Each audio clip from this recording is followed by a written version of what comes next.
Kano Okoronkwo. Afuge bụ onye a na-eku Ugwuavo village Arochukwu. Ugwuavo village Arochukwu.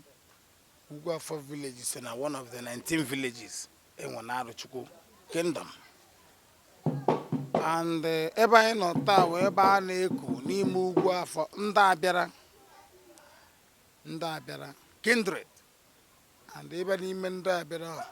compound down neighbor welcome compound down echo the Okoronkwo on Abia Ogene compound. I abanuba do and Dana Powo Ekpe Society. Oh, my paro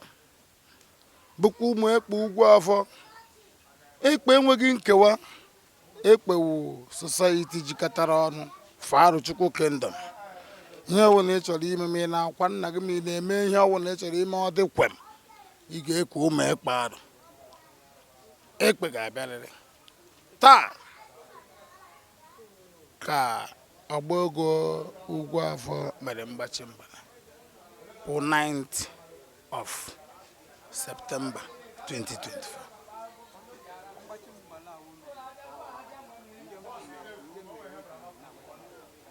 Ihe mere eji na-agbachi Mgbala wụ na ọwa ebu eme ndị nna m wesi na arụrụ a Mgbaavo wụrụ omenala. Every September arụ ọbụla ga-agbachi Mgbala bụ before aṅụ ekpe ngwa ndị na-agbachi ụzọ a na-aṅụ ebeto before aṅụ ekpe omenala dị na-arụ isi ogo niile ohu adịa n'isi ogo dị na-arụ ga-agbachirịrị Mgbala bụ before aṅụ ekpe ma nwa ọtụsị ma nwa amadi ahịa anyị mere taa.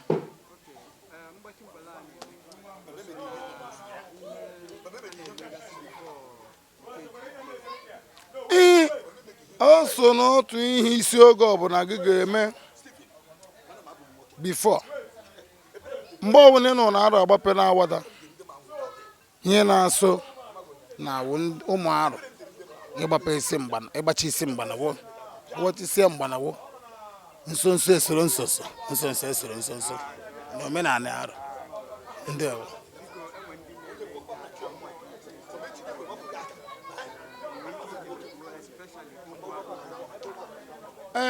ekele na-ekele ụmụ arụ niile nọ na mba niile dị iche iche bụ na nna asị onye afụrụ taa afụkwa echi isi nka akụnụba onwe onye anyị chọrọ achọ ṅaa na-ada n'arụ anyị chọrọ udo ịdị n'otu n'ihi na obodo ọbụla dị n'otu ọganihu na-abata ahịa m na-ekpe ekpere ka ọ bata n'arụ zu ugbu a na-aga n'ihu emegba Ikeji nke afọ a ebe arụ kpụrụ ọgwụ ya bụrụ isi ka udo bata n'arụ ekpere m na-ekpe ndewo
Maazị Steven Okorokanụ ọgwa m onye Ugwuavo ọmụọ wee eze ekpe Ugwuavo ihe m nwere ikwu okwu mbụ ụmụ arụ ọka Igbo niile nọ na mba ma ndị nọ n'ụlọ na otu ya aka ka eme Ikeji arụ a 2025 ka ọ dị ụtọ maka na arụ wee ebe a na-eji amatụ ọma bụghị ebe a na-eji amatụ ọjọọ na mata ihe ọbụla na-ada onye iwe dị n'obi ya wedata iwe maka na ihe awa awụghị ọgụ mmadụ ọwa ọgụ mmụọ agụ ọnwụ na ọ dị ihe a na-achọ wa aga ma aza onye ukwu eweta ihe ọma onye nta eweta ihe ọma maka na ọ ga-awụ n'ụlọ onye onu ihe ọbụla na-ada ada ihe awa ji isi afọ ka anyị na-achụ ọ ya Ikeji arụ anyị na-eme ana m na-ekelekwa na ụmụ arụ ka onwe ike nụrụ olu m taa mara na ma ọ bụ Maazị Steven Okorokanụ na-asịwo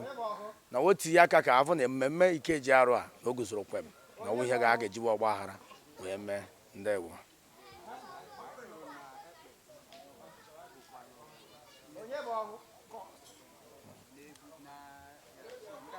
ekpe o ekpe ahụghị court but ekpe we society wo arụ ji biri onu ogo dị n'isi oge arụ onweghị ebe Mgbala ekpe adịghị ọnwe ihe arụ ji biri ọwụghị na mebi ni court were ịga court gaa n'ebe a na-ekpe ikpe ihe ahụ ihe dịgba n'isi oge ọbụla na-eme ekpe na arụ ọwụghị court agọ ha na-atụ anya ọwụ ihe mba ebe a na-akpọ bụbọ dị n'ọgbọ ogo a na-abụ na-achọ ịma ma ịchịkọ aga ogo ma za dị mma aga na Mgbala ekpe gachikọ ya onye ekpe nke bụ eziokwu ekpe asa na Calabar ndị nna anyị bụ ihe wetara ọmụkwudo meni omenala anyị na-eme n'arụ onwe ebe ndị ọbụla si lụọ ekpe a abụkwana na ọ na Calabar mgbe nna anyị wo arụ na-emekwa nkewo bụkwa ekpe so bata ebe o si bịa bụ ihe a m kwuru ugbu a anọkwa na Gọkọt ndị nwanne m